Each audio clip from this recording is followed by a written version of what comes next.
Hello everyone, I am बेला जैन और मैं हमारी इस क्लास में आपका हार्दिक स्वागत करती हूँ। फ्रेंड्स, ये क्लास मैंने उन लोगों के लिए स्टार्ट की है जिन्हें इंग्लिश ना आने की वजह से कई जगह इन्फीरियरिटी कॉम्प्लेक्स फील होता है। आई मीन हीन भावना महसूस होती है। और फ्रेंड्स, जो इंग्लिश सीखना चाहते हैं लेकिन उन्हें समझ नहीं आता कि इंग्लिश सीखना कहाँ से स्टार्ट करें, क्या पढ़े, टेंस पढ़े, डायरेक्ट इनडायरेक्ट पढ़े, एक्टिव वॉइस पैसिव वॉइस पढ़े। तो फ्रेंड्स, आपको कुछ सोचने की जरूरत नहीं है।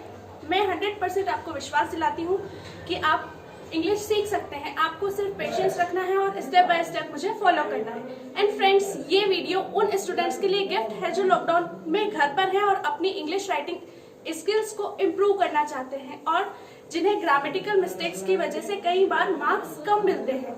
तो आइए फ्रेंड्स, आज हम सीखना स्टार्ट करते हैं linking verb is am are से बनने वाले sentences. Friends, linking verb is am are का अर्थ होता है हूं या हो। आइए एग्जाम्पल देखते हैं। सीता सुंदर है।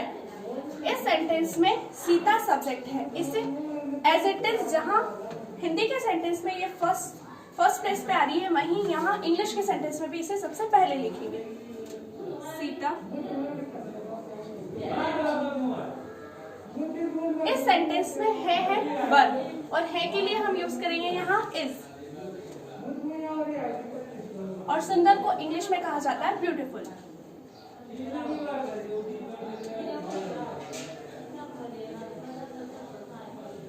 Sita is beautiful. सीता सुंदर है। ये तो आप रामायण में देख ही रहे हैं, सीता सुंदर है। नेक्स्ट सेंटेंस देखते हैं। मैं बुद्धिमान हूं। मैं को इंग्लिश में कहा जाता है आई। सब्जेक्ट के जस्ट बाद आता है वर्ब, जो हमने देखा था स्ट्रक्चर ऑफ सेंटेंस की क्लास में कि सब्जेक्ट के जस्ट बाद हम क्या लिखते हैं, वर्ब। यहाँ वर्ब है हूं और हूं को इंग्लिश में कहते हैं एम। और बुद्धिमान को इंग्लिश में कहा जाता है वाइज।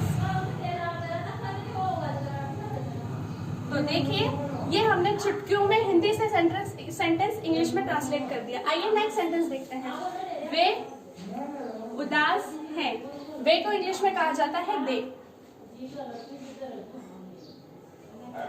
सब्जेक्ट आ गया, सब्जेक्ट के तुरंत बाद आएगी वर्ब है। यहाँ है के लिए हम यूज करेंगे आर। और उदास को इंग्लिश में कहते हैं सैड।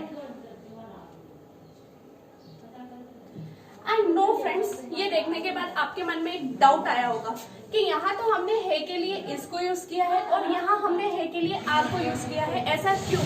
इसका एक रीजन है। आइए हम वो रीजन देखते हैं। ही, शी, इट और एनी नेम, इनके साथ हमेशा इसका यूज किया जाता है क्योंकि यह है एक वचन कर्ता सिंगुलर सब्जेक्ट, जो हमने सब्जेक्ट वाली क्लास में देखा था। You, we, they are more than one name. You, we, they और एक से ज्यादा नाम जब भी आ जाए तो उनके साथ हम है के अर्थ में आर का यूज करते हैं क्योंकि ये है प्लूरल सब्जेक्ट। और आई के साथ हमेशा एम का यूज होता है। इसीलिए हमने वहां एक बार है के लिए इसका यूज किया था और एक बार आर का यूज किया था। ये जरूरी नहीं है हमेशा कि इस के लिए है, एम के लिए हूं और आर के लिए हो ही यूज हो। इस एम आर के लिए, इस एम आर के अर्थ में है, हूं या हो, इनमें से कोई भी शब्द यूज हो सकता है। हम और एग्जाम्पल देखते हैं। हम खुश हैं। हमको इंग्लिश में कहा जाता है वी। और जैसा कि हमें पता है, सब्जेक्ट के तुरंत बाद वर्ब यूज होती है और यहाँ वर्ब है और ये वी जो है ये प्लूरल सब्जेक्ट है, इसलिए इसके साथ यूज होगा आर। We are. और खुश को कहते हैं इंग्लिश में हैप्पी। We are happy. जो हम हैं ही। वह दुबला है। वह को इंग्लिश में कहा जाता है ही या शी या इट। ये डिपेंड करता है कि हम किसके बारे में बात कर रहे हैं। यदि लड़के के लिए बोला जा रहा है वह, तो इंग्लिश में उसे कहते हैं ही। लड़की के लिए बोला जा रहा है वह, तो इंग्लिश में उसे कहते हैं शी। और किसी वस्तु या किसी जानवर के लिए वह यूज किया जाता है तो उसे इंग्लिश में कहते हैं इट। अभी हम यहाँ पता नहीं है कि ये लड़का है या लड़की, इसलिए हम यहाँ ही या शी दोनों में से कुछ भी यूज कर सकते हैं। ही है के लिए क्या यूज होगा यहाँ पे, इज। और दुबले को इंग्लिश में कहा जाता है थिन। He is thin. अभी तक हमने जितने भी एग्जाम्पल देखे हैं सब में सब्जेक्ट कोई काम नहीं कर रहा है। सब्जेक्ट आना जाना, घूमना फिरना, खाना पीना, ऐसा कोई काम नहीं कर रहा है। लिंकिंग वर्ब से जो भी सेंटेंसेस बनते हैं उनमें कर्ता राजा होता है, कर्ता कोई काम नहीं करता है।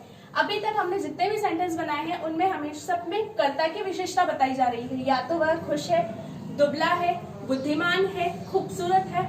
तो ये जो सेंटेंस, ये जो वर्ड्स हैं, ये तो हमें पता है सब्जेक्ट है, ये हमें पता है वर्ब है, और इस वर्ड को कहा जाता है एडजेक्टिव या विशेषण।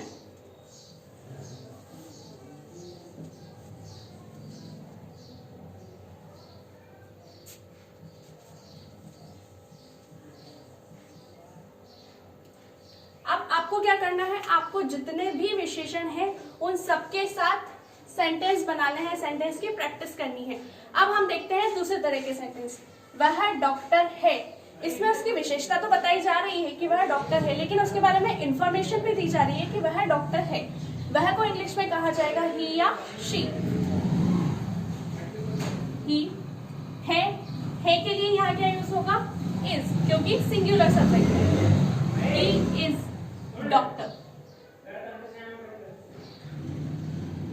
He is a doctor. Next sentence देखते हैं। राम और श्याम अध्यापक हैं। राम और श्याम अध्यापक हैं। अध्यापक कौन है, राम और श्याम, इसलिए यहां सब्जेक्ट होगा राम एंड श्याम।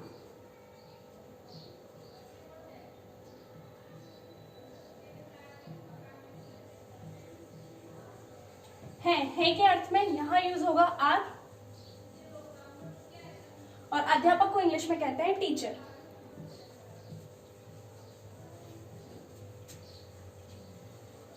फ्रेंड्स, यहाँ पे सिर्फ एक टीचर नहीं है, दो टीचर हैं, एक से ज्यादा टीचर है, इसलिए यहाँ पे लगेगा एस। राम और श्याम अध्यापक हैं। Ram and Shyam are teachers. तो फ्रेंड्स, आज हमने सीखे हैं linking verb is and are से बनने वाले कुछ सेंटेंस। कल हम इसी तरह और सेंटेंस की प्रैक्टिस करेंगे जो हमारे डेली लाइफ में बहुत काम आते हैं। आज मैं आपको इसी तरह के कुछ सेंटेंस हिंदी में लिख के दे रही हूँ, आपको उन्हें प्रैक्टिस करना है, क्योंकि जितना ज्यादा आप प्रैक्टिस करेंगे उतना जल्दी आप सीखेंगे। मैं आपको गाइड कर सकती हूँ, लेकिन प्रैक्टिस आपको ही करनी है।